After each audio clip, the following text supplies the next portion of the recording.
ya no es una palabra, ya no es el verbo ser o el sustantivo, ¿no? El ser, no. Entonces se puso en esta nueva situación, esta nueva hipótesis, va inventando hipótesis. Asumiendo esa convención, decimos, Silvio empleó las siglas, ya son dos siglas, porque res o ser, y ya no las consideró como palabras, sino simplemente como siglas, ¿no? Ya vemos que una sigla es la reunión de un conjunto de letras aludan a algo, por ejemplo, OEA, ¿no? OEA, esas son las siglas de Organización de los Estados Americanos, ¿no? O la ONU, Organización Nacional de Naciones Unidas, etcétera, ¿no? Bien, entonces está trabajando ahora con siglas, ¿no? Asumiendo esta convención, dice, Silvio empleó las siglas res o ser para ir generando combinaciones de palabras, algunas con cierta coherencia y otras francamente ilógicas o disparatadas. Y por ese camino no llegó a ningún lado ni descubrió nada significativo en relación con lo que él buscaba. Este fracaso lo condujo a experimentar el paso del tiempo y tomó conciencia de que su vida carecía de sentido. Allí termina una gran secuencia del relato, ¿no? Ha agotado el personaje las posibilidades de encontrarle un sentido, sea a res o a ser, como palabras o como siglas. Está en la mitad del laberinto borgesiano, pero el trabajo, la preocupación es tan intensa que él mismo se da una tregua y vuelve al ambiente de la hacienda, a su rol de hacendado, e interactúa, que es otra dimensión significativa también de este personaje que se ha incorporado a un mundo para él totalmente nuevo a sus 40 años de edad.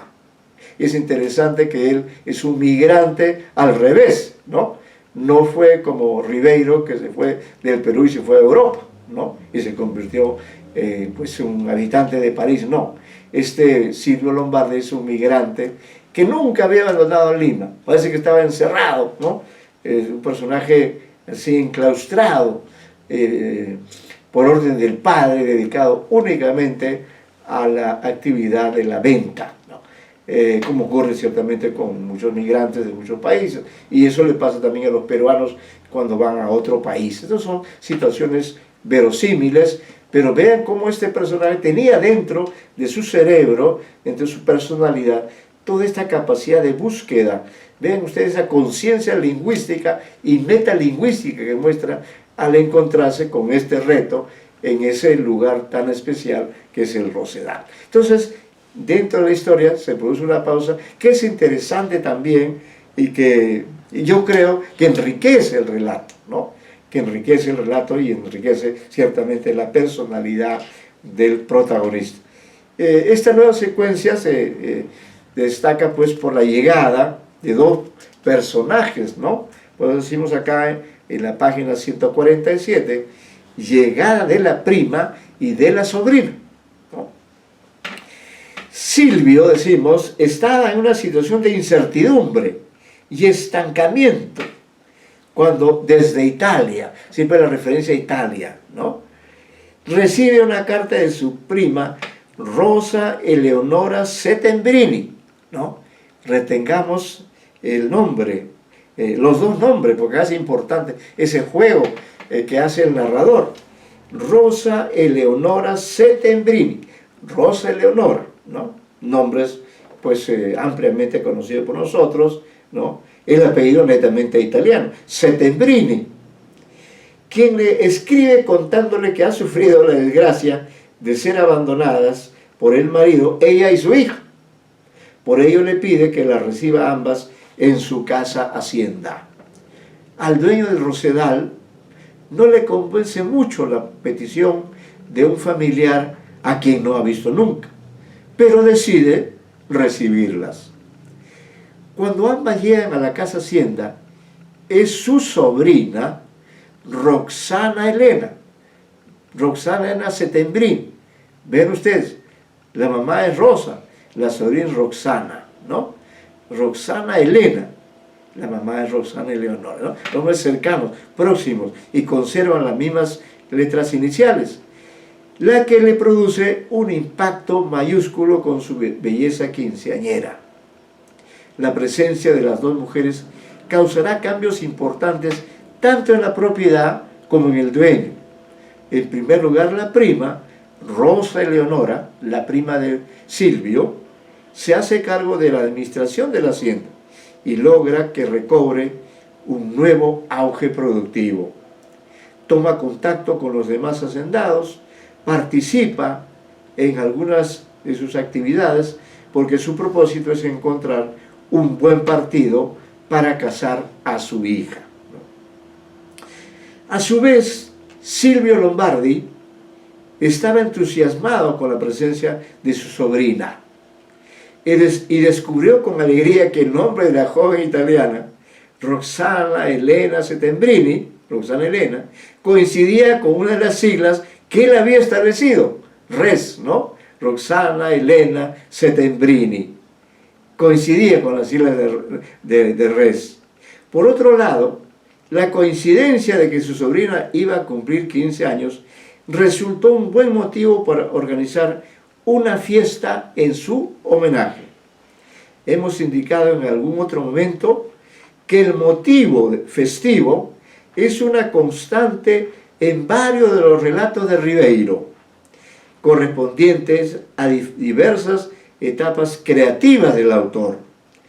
Sin salirnos del texto que estamos analizando, considero conveniente señalar que en el otro gran cuento de este volumen, La juventud en la otra ribera, la organización de una fiesta también es un tópico importante en el desarrollo de la ficción.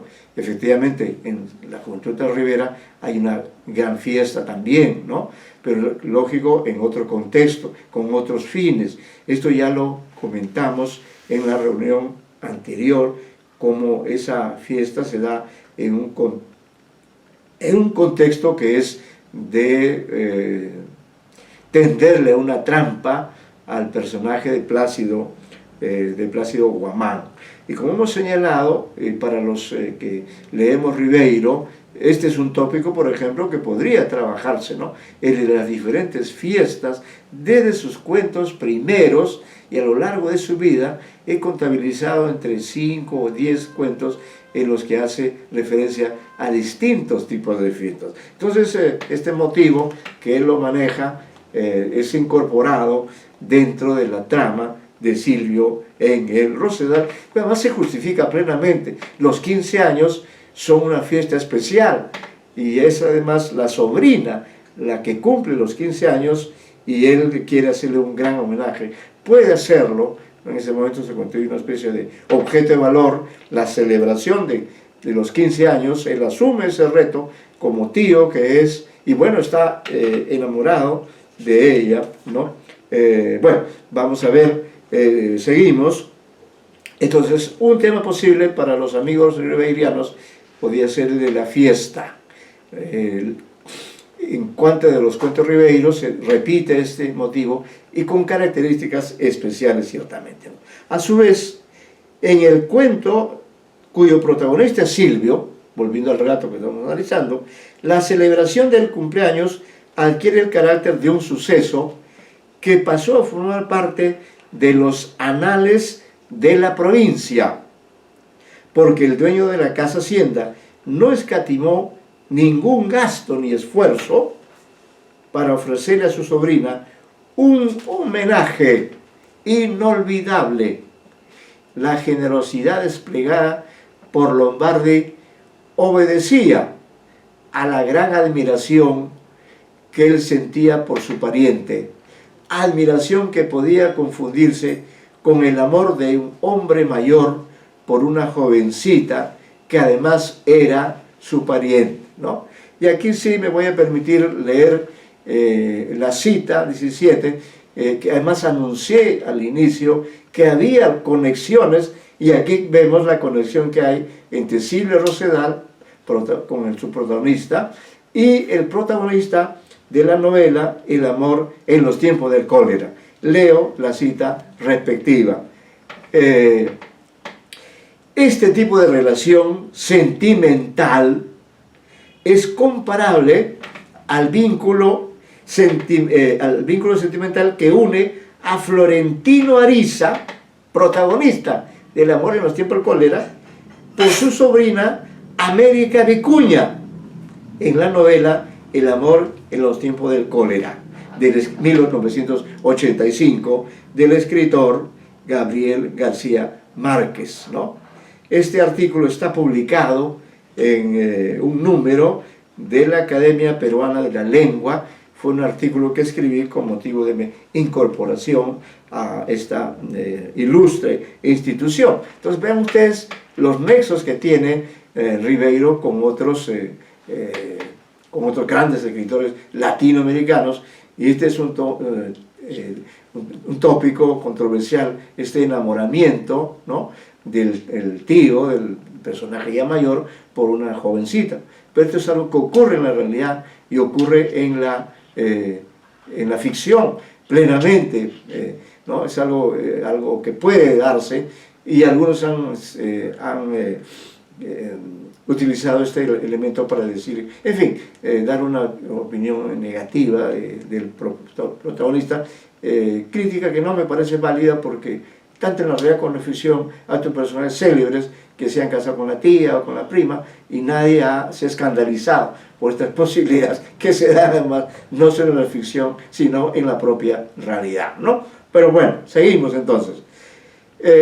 Pero, por su propia juventud, Roxana Elena Settembrini, después de haber aparecido de un modo espectacular en el escenario de su fiesta y de cumplir con el rito de bailar con su tío, despertó el interés de todos los jóvenes solteros. Se convierte pues ella en un objeto de valor para todos los jóvenes, ¿no? Es una chica guapísima. Hijos de los hacendados tarmeños, deseosos de lograr la atención de la cumpleañera. Entonces todos los candidatos se convierten entre sí actancialmente en oponentes, ¿no? Porque es así, esas son las leyes de la seducción. Discretamente, Silvio seguía el desarrollo del animado baile e identificaba a cada una de las parejas de su sobrina, hasta que se dio cuenta que ella no cambiaba de acompañante, y el afortunado pretendiente que parecía haberse impuesto a los demás era nada menos que Jorge Santa Lucía, el hijo del hacendado más próspero de la zona.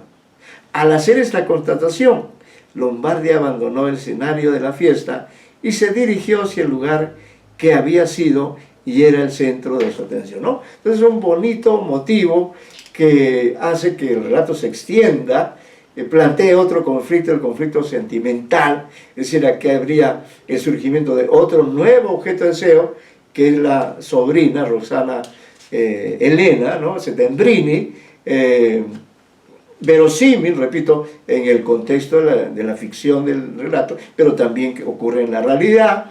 Entonces es un elemento interesante, pero que permite, a mi modo de ver, comprobar en todo caso, la recuperación de la sensatez. No es algo raro ni extraño ni censurable que se haya enamorado. El amor es algo que no se controla, es algo que se da, ¿no? Es algo que surge, en fin, a partir de la interacción. Pero él, luego de este motivo que enriquece, le da esa pausa al relato, luego de esta faceta de enamorado, es lógico, es un hombre, tiene 40 años, no es un anciano, ¿no? En fin,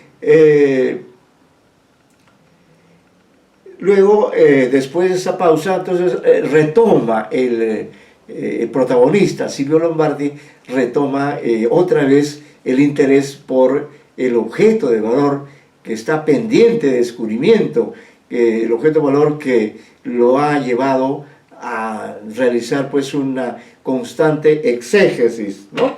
Bien, entonces vuelve luego de la pausa sentimental, vuelve, dice, se ubicó en el minarete, esa misma noche se retira de la fiesta, dice, Se ubicó en el minarete, vio todo y no descubrió nada. Entonces cogió su violín y tocó como nunca lo había hecho, aunque nadie lo escuchó, salvo el omnisciente narrador, único e invisible testigo de esta performance artística que reivindica a Silvio consigo mismo, con su pasado y su presente, porque en su infancia su sueño era tocar el violín, afición artística apoyada por su madre, pero no por su padre, quien a la muerte de ella lo alejó del cultivo del instrumento y lo destinó a tareas prosaicas, como la de tender el negocio de la ferretería.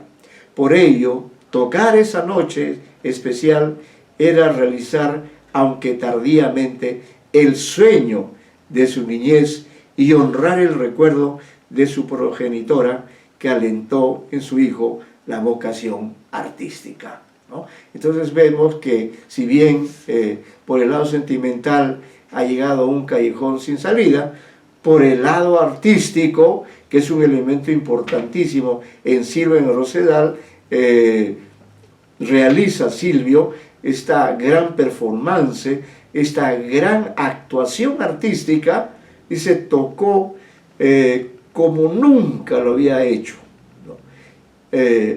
Aunque nadie lo escuchó, decimos nosotros, salvo el omnisciente narrador, único e invisible testigo de esta performance artística que reivindicaba a Silvio consigo mismo. Lo importante es que alguien da testimonio de ello, y el narrador sin duda es un calificado, ¿no?, personaje, calificado actor para transmitir esta impresión que le ha causado a él, porque es el narrador el que está siguiendo a este personaje en toda su trayectoria, ¿no? Se mete dentro de su cerebro, pero ahora lo vemos en plan de escuchar y de dar cuenta, dar testimonio de este extraordinario concierto que, como decimos, es una reivindicación que él se le da a sí misma, y con ello homenajea también a su madre, que fue la inspiración para despertar esta afición artística que luego se truncó. Pero la vida, las circunstancias le han abierto esta nueva posibilidad, y ahí lo tenemos a él embarcado en una serie de retos, de roles que ha ido asumiendo, ¿no? Y yo creo los ha ido asumiendo con decoro, con la mayor capacidad de interactuar con quienes lo rodean. No es un ermitaño, ¿no? Es un hombre en todo caso con una personalidad especial, pero tiene esos gestos que lo pintan como alguien con una empatía, con alguien que se pone en el lugar del otro. Ofrecer un concierto para sí mismo y el silencio que lo rodeaba constituye además un desagravio personal. Es otro dato también interesante, porque él en una oportunidad se esforzó por organizar un concierto dedicado a la gente de su entorno, los hacendados, las autoridades de Tarma, ¿no? Este es un dato que se ha dado en la historia, lo recuerdan los lectores, es decir, él había sido generoso también, era generoso, lo demuestra una y otra vez. Entonces él se esforzó en llevar la música clásica. Es otro elemento de la personalidad alternativa de Silvio, ¿no?, de compartir el arte con los demás. Ya estaba bien que ese lugar, Tarma, tuviera su propia expresión artística, tampoco él se expresa en contra de ella, pero lo que quiere también es dar ese conocimiento, esa oportunidad de escuchar la música clásica, la música que a él le apasiona. Entonces es un apasionado, porque organizar un concierto es mucho más complicado que organizar un curso. Bueno, entonces se esforzó por organizar un concierto dedicado a la gente de su entorno, los hacendados, las autoridades de Tarma. Desplegó una gran actividad para montar un espectáculo de primera calidad, y en efecto logró plasmar un gran concierto, pero el público no estaba preparado para apreciar tamaña expresión musical, y por ello no fue capaz de estar a la altura del talento de Silvio y este quedó un tanto frustrado. En cambio, la ejecución a solas resultó perfecta e insuperable. Esto nos demuestra que Silvio es un personaje con entereza, con valor, es decir, que el no haber tenido las respuestas de un público que, claro, no estaba muy preparado, él había calculado que irían unas 100 personas y solamente había 12, bueno, circunstancias, pero esto no lo detiene a él y se da el gusto esa noche memorable de ofrecer un gran concierto para demostrar su identificación, para demostrar su pleno dominio, su realización como un ser artístico. Y con este final abierto concluye Silvio en el Rosedal, uno de los grandes relatos de Ribeiro, magistralmente construido como una historia con un protagonista singular y pleno de todos los ingredientes que le otorgan al relato el valor que los lectores quieren encontrar en un texto narrativo. Como quería el crítico Alberto Escobar, amigo de Ribeiro, ¿no?, en este cuento, que además presta su nombre al libro en el que está incluido, se produce una suerte de simbolización trascendente de la realidad. Es una expresión de Alberto Escobar. Esto quiere decir que la existencia del protagonista es plenamente representativa de la vida de todo ser humano, en tanto es fruto de la búsqueda por encontrar el sentido del existir. Silvio lucha una y otra vez como Sísifo porque su paso fugaz por el mundo no sea un acto gratuito, sino una experiencia plena y gratificante. Y ahí también, cuando hemos mencionado a Alberto Escobar, un distinguido crítico, alguien que aquí hemos tenido oportunidad de leer y alguna vez también personalmente hemos estado con él, acá hemos puesto una pequeña nota que dice: Alberto Escobar, poeta, lingüista y crítico literario, miembro de la generación del 50, fue amigo de Julio Ramón Ribeiro y lo alentó en su trayectoria de escritor, sobre todo en sus inicios, ¿no? En sus diarios famosos, Ribeiro cita una y otra vez a Alberto Escobar, que efectivamente fue una gran celebridad, y que también, como decir Silvio Lombardi, diríamos, en cierto momento, por ejemplo, él renunció a la poesía, o por lo menos en el plano oficial, ¿no?, y se dedicó más a fondo a su tarea de crítico literario, y seguramente habría gozado mucho con la lectura de este maravilloso cuento. Aquí hemos hecho un complemento en relación con el concepto de los programas narrativos más relevantes, es decir, las acciones narrativas. Permítame un minuto.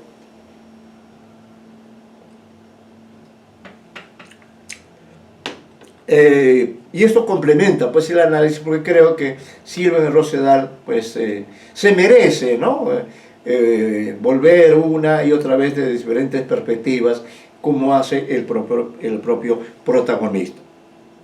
El relato estudiado corresponde al modelo del cuento resumen, en cuanto recrea una parte significativa de la vida de uno o más actores o personajes. En este caso, el narrador sigue los hechos de la existencia de Silvio Lombardi desde el momento en que éste asume la propiedad y la posesión del Rosedal hasta varios años después, lapso en el cual el devenir del protagonista transcurre mediante el desempeño de roles temáticos que se hacen relevantes de acuerdo a las circunstancias y a la interacción del dueño de la hacienda con los demás personajes del entorno en que se desarrollan los sucesos. Silvio es pues hacendado, candidato a matrimonio, ¿no?, criptógrafo, concertista, pretendiente secreto de su sobrina Roxana Elena, que también fue un objeto de valor muy anhelado por Silvio, pero no llegó a lograr el amor de la joven. Veamos la relación de algunos cambios que constituyen programas narrativos. Los programas narrativos son también conceptos semióticos que aluden a estos cambios que se observan, que se aprecian, ¿no?, el inicio, el desarrollo y el término de ese programa narrativo. Tenemos los programas narrativos de apropiación, ¿no?, Salvatore, me estoy refiriendo al padre de Silvio, Salvatore Lombardi, padre de Silvio y fugaz dueño del Rosedal, se convirtió en tal gracias a la compra que realizó con su propio peculio, es decir, con el dinero que había logrado reunir en sus años de propietario de la ferretería. Se apropió, ¿no? Es el programa de apropiación. A su vez cabe señalar que Silvio Lombardi, protagonista del relato, efectuó varios programas narrativos de apropiación de naturaleza diferente, porque él, más que un hombre pragmático o un hacendado interesado en la producción lechera y en el lucro correspondiente, era un ser dado a la búsqueda del conocimiento, a la reflexión, al disfrute de los placeres estéticos que ofrece la naturaleza, el arte y alguna otra actividad existente en el mundo. Tomando en cuenta estos criterios podemos señalar algunos ejemplos de dichos programas. Silvio se apropió de los dones del Rosedal mediante el poder de sus sentidos. Con el de la vista captó los colores y detalles de las rosas. Su olfato le ayudó a disfrutar de los perfumes, de las flores y de las frutas, y el gusto le sirvió para degustar la calidad de las frutas, en especial del durazno. Transformó el jardín en un objeto de conocimiento y se apropió de la clave supuesta o legítima de las figuras que descubrió en las formas de las rosas, ¿no? Aquí también quisiera leer una nota que vincula a Ribeiro con otro autor de su generación. La importancia que le concede Ribeiro a la música, como un motivo relevante en varios de sus cuentos, acerca a este autor, a Ribeiro, a la figura de Edgardo Rivera Martínez, quien en su novela País de Jauja y en varios de sus cuentos concede al tópico musical un gran valor, ¿no? También en el cuento La Juventud de Rivera, Ribeiro hace gala de un conocimiento tanto de la música clásica como de la contemporánea. Hay otros cuentos en los que él trata este tema. Veamos ahora los programas narrativos de atribución. Su condición de propietario del Rosedal la consiguió con ayuda de las leyes de la herencia. El ser hijo del difunto Salvatore lo convirtió en el único dueño de la codiciada propiedad ubicada en la provincia de Tarma. A su vez, Silvio otorgó un lugar donde vivir a su prima Rosana y a su sobrina Roxana mediante este tipo de programa. Actuó del mismo modo cuando ofreció el concierto de violín a sus vecinos de la zona, aunque estos no supieron valorar la calidad del presente musical. Es decir, la atribución es cuando alguien dona algo a alguien, ¿no? Como este caso que él donó a los tarameños este concierto maravilloso, así como también donó pues, un lugar de residencia a su prima y a su sobrina. Los programas de renuncia, ¿no? Como su nombre lo indica, en ellos uno puede renunciar a un cierto objeto para asumir otro objeto, ¿no? O renunciar simplemente. Hay muchas formas de renuncia. También este tipo de programas se hace presente en el relato estudiado. Un primer caso se aprecia cuando Silvio, que había pensado vender el Rosedal, cambia de idea después de recorrerla y de conocerla, y renuncia al plan de transferir la propiedad, y más bien ratifica su condición de propietario. Otra renuncia importante se produce cuando el protagonista decide dejar Lima y mudarse a vivir en el Rosedal, ¿eh? Deja Lima, ¿no? Se muda al Rosedal. Este traslado es importante, dada la condición principal que ostenta Lima por ser la ciudad más grande, moderna y cosmopolita del Perú, pero también la ciudad más desordenada de nuestro país, ¿no?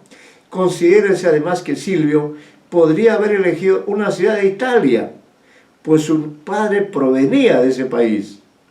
En el plano de lo personal cabe decir que renuncia a casarse con cualquiera de las muchas solteras que se le acercan con el fin de que dé término a la soltería, pero el casadero más codiciado del lugar se mantiene firme en su decisión.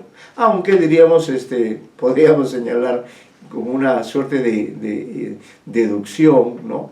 El que nada señala, mejor dicho, el final abierto del relato, ¿no? Nos permite especular con la posibilidad que de pronto se case con la prima, ¿no? No sería nada extraño porque ya decimos en los dominios de la realidad y la ficción, esas alianzas se dan, ¿no?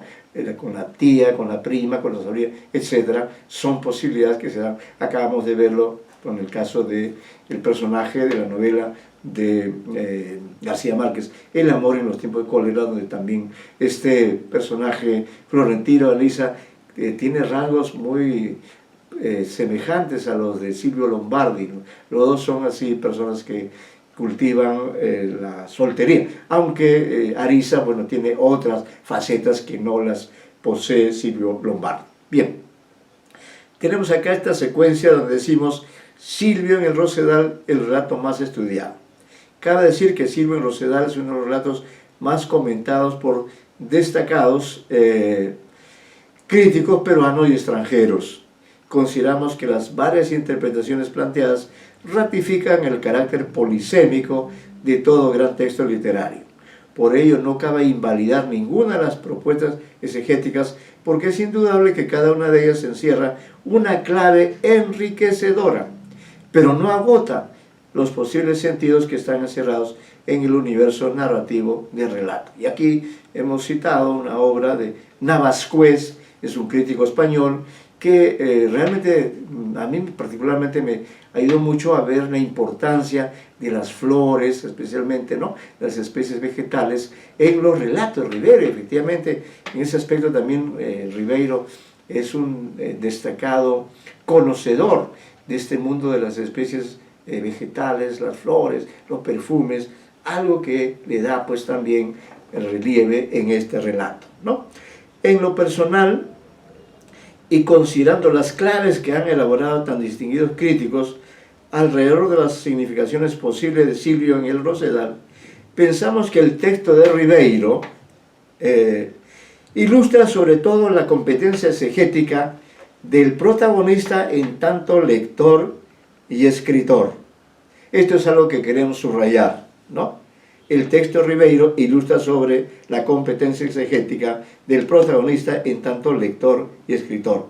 Esta interpretación se basa en la idea de que aquel posee en su personalidad una tendencia a transmutar todo aquello que lo rodea en una suerte de texto, de objeto susceptible de ser considerado como un mensaje que hay que descifrar a través de un trabajo de exégesis.